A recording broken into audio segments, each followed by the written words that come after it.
क्या जातिवार जनगणना होनी चाहिए या नहीं होनी चाहिए? आप बता के बताइएगा। जाति जनगणना होनी चाहिए पक्का, जिसका जितना हक है समाज को मिलना चाहिए। तो 17 फरवरी का जो आंदोलन रहेगा लखनऊ में, वहां आप आएंगे, आंदोलन को समर्थन रहेगा। चलिए, बहुत बहुत धन्यवाद आप सभी का। अंत में मैं आपको जय भीम, जय मंडल, जय जोहार, जय श्रमदान पेश करता हूँ। सबसे पहले आप सभी को नमस्कार, जय मंडल, जय श्रमदान, जय जोहार। जैसे कि अभी बताया भाई साहब आदरणीय अशोक कुमार यादव जी ने और हमारे अन्य साथियों ने, कृष्णा जी ने, सुधीर जी ने, ये जो कार्यक्रम है इसकी पूरी जानकारी कब, कहाँ, कैसे शुरू हुआ, रिपीट करने का कोई मतलब मैं नहीं समझता हूँ, समय बर्बादी है। देखिए, जातिवार जनगणना की मांग ये नई मांग नहीं है और ना ही ये कोई नया काम है। जाति जनगणना 1882 से लगातार होती आ रही है। कब तक? 1941 तक। जनगणना आज भी हो रही है और आज जातियों को भी गिना जा रहा है। 1941 की जो जनगणना थी उसको पहले इसलिए नहीं करार दिया गया क्योंकि था और आंकड़े पूरी तरीके से जुटाए नहीं जाते थे। तो 1931 की जनगणना के जो आंकड़े हैं उन्हीं के आधार पर आज जो पॉलिसी बनती है उन्हीं का इस्तेमाल उसमें होता है। 1931 में आपके गांव की संख्या या आपके परिवार की संख्या क्या रही होगी और आज क्या है? एक एक व्यक्ति से 4-4 गांव बन गए। देश की संख्या 1931 में क्या थी, आज क्या है? सबके हाथ में फोन है, गूगल करो पता चल जाएगा, है ना। 1947 में जब सत्ता का ट्रांसफर होता है, जिसको हम आजादी कहते हैं, सत्ता का ट्रांसफर होता है और नेहरू जी उस समय प्रधानमंत्री बनते हैं। तो नेहरू जी पहला काम करते हैं, वो कहते हैं कि हम देखो ऐसा हम आधुनिक भारत बनाना चाहते हैं, एक नया राष्ट्र बनाना चाहते हैं और देश को उन्नति की ओर ले जाना चाहते हैं, भेदभाव को खत्म करना चाहते हैं। इसलिए हम एक काम क्या नहीं करेंगे, जातियों को नहीं गिनेंगे। अच्छा, अब सवाल यहाँ पर यह है कि क्या जातियों के न गिनने से जातिवाद, भेदभाव खत्म हुआ? इसको भी हम छोड़ देते हैं। एक और सवाल है कि अगर जातियों के गिनने से जातिवाद फैलना था, भेदभाव फैलना था, आधुनिक भारत बनाने की जो सोच नेहरू जी की थी हम उसको सलाम करते हैं, लेकिन क्या सिर्फ जाति को न गिनने से आधुनिक भारत बनना था या इसके पीछे कोई और एजेंडा था? यह समझना जरूरी है। उस समय देश में धर्म के नाम पर कत्लेआम हो रहा था। आपको पता होगा उस समय का, हम तो 1994 का हमारा जन्म है, तो हमें तो नहीं पता, हमने नहीं देखा, पढ़ा है, सुना। तो हो सकता है कि आप में से कुछ लोगों की यादें भी ताजा हों उस समय का जो माहौल होगा। जब देश का बंटवारा हुआ तो धर्म के नाम पर एक देश से दूसरे देश में ट्रेनें लाशों से भर भर के आया जाया करती थी। धर्म के नाम पर नरसंहार हुआ था, कत्लेआम हुआ था। भाषा के नाम पर राज्यों के बंटवारे हुए थे, नरसंहार हुआ था, कत्लेआम हुआ था। लेकिन धर्म और भाषा को गिना गया। क्या जाति के नाम पर कोई नरसंहार हुआ, कोई कत्लेआम ऐसा हुआ कि ट्रेनों की लाशों से ट्रेनें भर भर इधर उधर गई हो? ऐसा नहीं हुआ। किसी राज्य का बंटवारा जाति के नाम पर हुआ, किसी गांव का बंटवारा जाति के नाम पर हुआ, कोई देश जाति के नाम पर टूटकर अलग बना नहीं हुआ।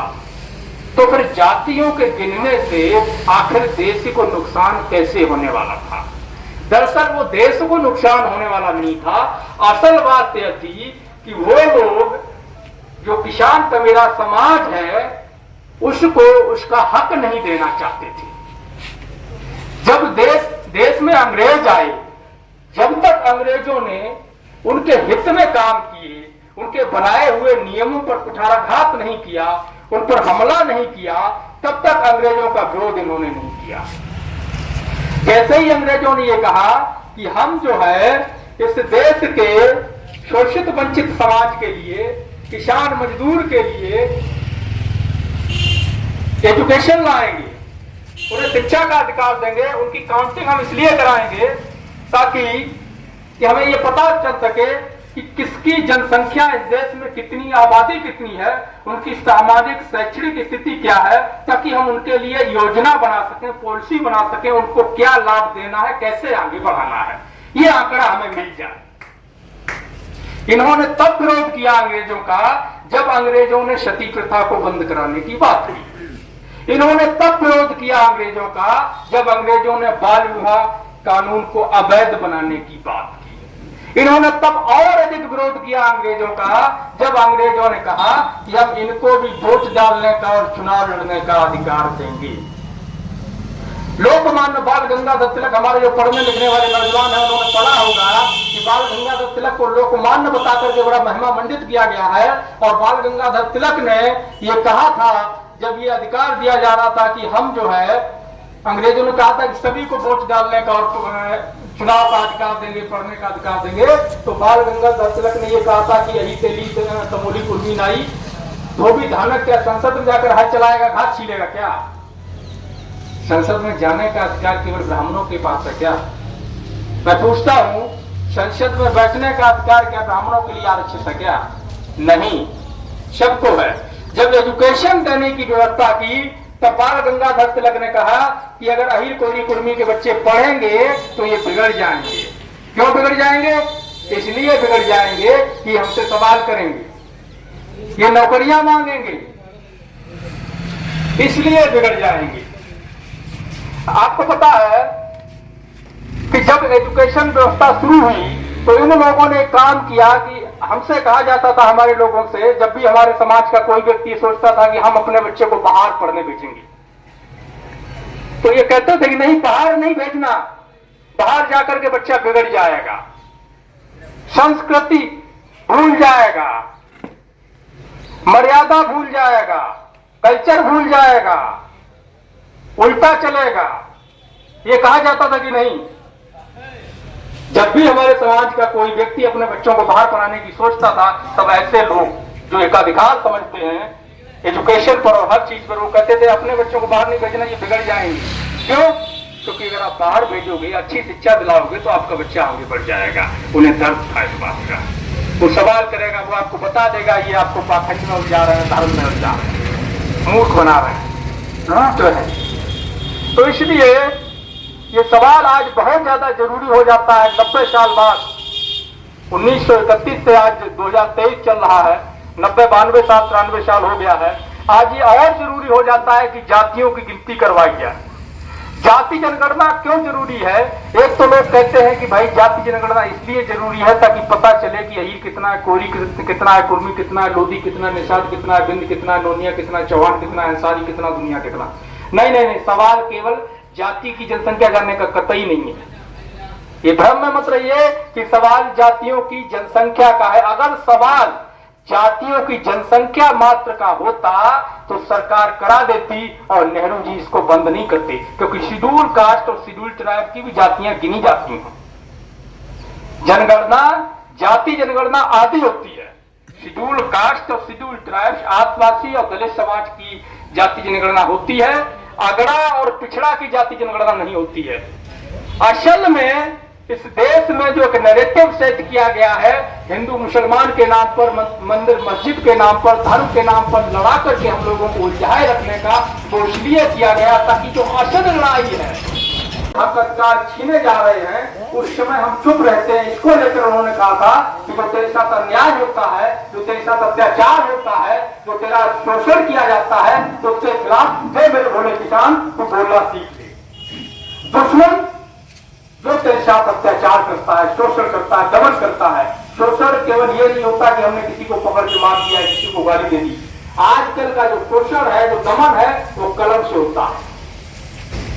69,000 शिक्षक भर्ती में 18,000 लोगों की गर्दन काट दी आपकी। अब हम कहेंगे कि गर्दन काट दी तो आप कहोगे 18,000 लोगों को काट डाला, कहीं पता ही नहीं चला। इतना बड़ा खून खराबा होगा और हमें पता नहीं क्या मेरे को बना रहे हो। तलवार से नहीं काटा साहब, कलम से गर्दन काटी गई है ना। तो अब तरीका बदल गया है। पहले तंबू का अंगूठा काट लिया जाता था, अब अंगूठा नहीं काटा जाता है, अब 4 नंबर काटता है। एक लफ्ज का अंगूठा नहीं काटता है, अब 4 नंबर काटता है एक लफ्ज की। पैटर्न चेंज हो गया है, मानसिकता वही है। तो इसलिए ये जरूरी है कि आज हम संक्षिप्त होकर के इस आंदोलन को मजबूत करें। और ये यात्रा जो 25 अगस्त 2022 से शुरू हुई है, 17 फरवरी 2024 तक उत्तर प्रदेश के गांव-गांव में जाएगी और 17 फरवरी 2024 को इसका लखनऊ में समापन होगा।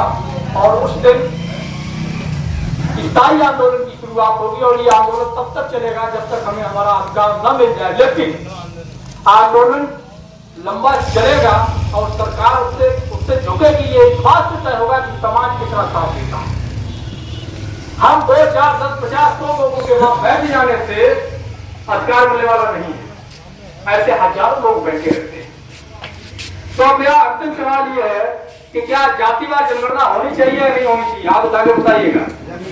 जाति जनगणना होनी चाहिए पक्का, जिसका जितना हक है समाज को मिलना चाहिए। तो 17 फरवरी का जो आंदोलन रहेगा लखनऊ में, वहां आप आएंगे, आंदोलन को समर्थन रहेगा। चलिए, बहुत बहुत धन्यवाद आप सभी का। अंत में मैं आपको जय भीम, जय मंडल, जय जोहार, जय श्रमदान पेश करता हूँ। साथियों नमस्कार, जय मंडल, जय श्रमदान, जय जोहार। मैं अनुज सिंह विद्रोही। साथियों, आप देख रहे हो मंडल यात्रा 25 अगस्त 2022 से चल रही है और 17 फरवरी 2024 तक चलेगी।